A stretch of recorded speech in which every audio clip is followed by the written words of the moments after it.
Now, you can listen to Wine and Dine Radio while shopping at the grocery store or your neighborhood wine merchant.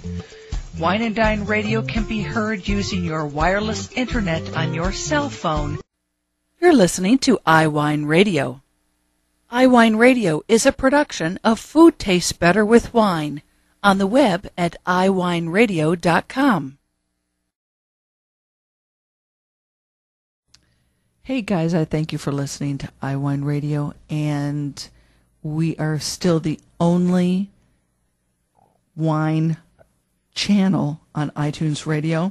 If you go look under iTunes radio icon and scroll down to News and Talk Directory, and it's listed alphabetically, click on that and the stream comes up immediately. iWineRadio.com, where you can find links to individual guests. And if anyone's interested in advertising or becoming an underwriter or sponsor, please contact us at iWineRadio.com. We really, really appreciate your support. The more support we get, the more conversations I can have with fascinating people around the world, including you. If you have a story to tell that you'd like to share on iWine Radio, go to iWineRadio.com and contact us, and we'll go from there. Hi, my name is Sam Heitner. I'm the director of the Champagne Bureau United States, representing 15,000 growers from Champagne and over 300 houses, celebrating Champagne and enjoying listening to iWine Radio. Today we want to tell you about an upcoming global celebration of Champagne Day on October 26th. And you can jump on this bandwagon by using hashtag Champagne Day 2012. And our guest to discuss this is Sam Heitner, who's the director of the Champagne Bureau USA and representative of the Comité Champagne in the United States. And they recently had a very, very big tasting in New York. And I wish I was closer to New York, but I'm not, because then you get to hop on with all these fantastic things that are going on. But Sam, it was the largest tasting ever hosted in the United States, and there were how many different wines? I understand a lot of wines were poured at that event. Yes, Lynn, 53 different houses from Champagne, and growers, cooperatives, and houses came to New York to present their wines to the trade and media in New York, and there were, I would guess everyone bought about 3, so I'd call it 150 different champagnes that you could taste, with the professionals there to explain the history of the house, what their methodology was, where it had come from, as well as just an opportunity to taste some really interesting wines and show the diversity of the great wines that come from the Champagne region of France. Sam, did anybody video record that?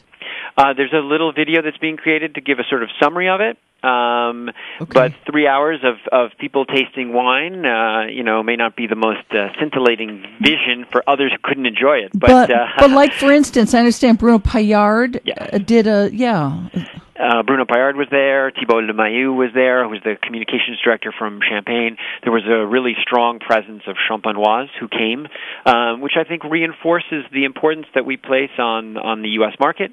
And the 53 brands participating are not all of them that are here. There are many more that are here, and I think it highlights the great diversity of Champagne that U.S. consumers now can find when they go to their retail stores or go to a restaurant for a lovely meal.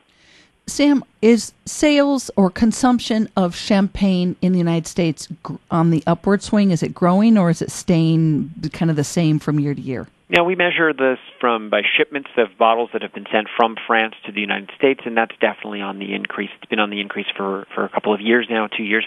Really have come off of the recession period in 2008, 2009, and Americans are drinking more and more champagne for a couple of reasons. One is more people are drinking wine, and more people, therefore, are learning about how cool wines come from cool different places like Champagne and want the wine. But also, it really is the wine of celebration, and while we often drink it at the end of the year to celebrate New Year's, more and more Americans and more restaurants are featuring it as a way to make a regular meal or a certain meal special. I'm so happy to hear that. That's so exciting. And one does not have to spend $150 to have a glorious experience with Champagne. No, in fact, the 53 brands that showed in New York are a pretty good representative of what's available on the market. And Champagne, while not certainly not an inexpensive wine, has a certain cost because of the quality of the grapes that it comes from and the place where it comes from, has a wide variety of price points where you can really enjoy the wine, and then as you get to know it, enjoy different types of wine, whether it's a rosé or a demi-sec or a prestige cuvée, etc. But there are lots of champagnes available at your local wine store that are accessible and allow you to enjoy a special evening or moment, but also to enjoy a special wine from a particular place. I want to put you on the spot here, and it's okay. I'm not going to nail you to the wall, but this is, I think, a fair question. There are, of course, these big houses that everybody knows names of, like Moet de Chandon and Veuve Clicquot and that sort of thing, Krug. But what if someone listening goes into a wine shop and they say a champagne, it's a real champagne, Champagne AOC on the label, and they have no idea anything about that label, about that producer?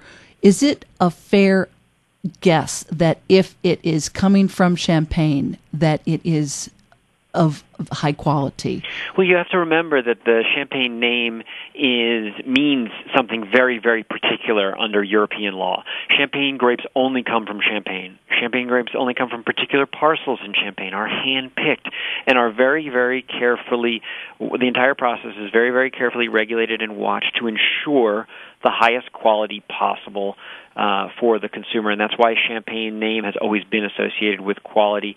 And if you see Champagne on it, not California Champagne, not American Champagne, not New York Champagne, you see Champagne from France on it, it means that it is a high-quality sparkling wine that only comes from one of the 319 villages inside, carefully picked out parcels inside Champagne. And so, yes, if you see Champagne on the shelf, you're going to know it's a really high-quality sparkling wine from Champagne, and that it's something you should try. In addition, I think you're going to have more and more people having that experience that you're describing, because this is a truly wonderful opportunity to be a consumer in the United States of Champagne. You've never had as much diversity on the shelves from Champagne as before, and whether it comes from a big house, a medium house, a cooperative, a small grower, each one of them offers a unique opportunity to enjoy a wine from Champagne.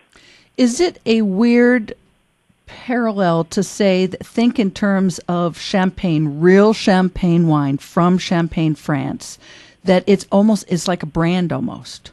Well, in a lot of ways, it's a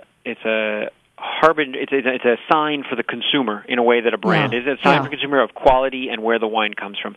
But at the end of the day, there are lots of brands in Champagne, and we're very proud of all of our brands. It's been one of the great regions that has trademarked and sent names around the world to spread the wealth. But at the end of the day, each of those brands or each of those trademarks gains value in the eyes of the consumer, because they know that the wine comes from Champagne. And this is the cool thing in the United States now, is that you can get wines from all over the world, and you can learn about different places without going to many of them, though we are, of course, welcome in Champagne. But the wine bottle brings you a piece of Champagne, and to make sure that the wine that you're buying says it's from Champagne, is from Champagne, guarantees a really unique, wonderful experience.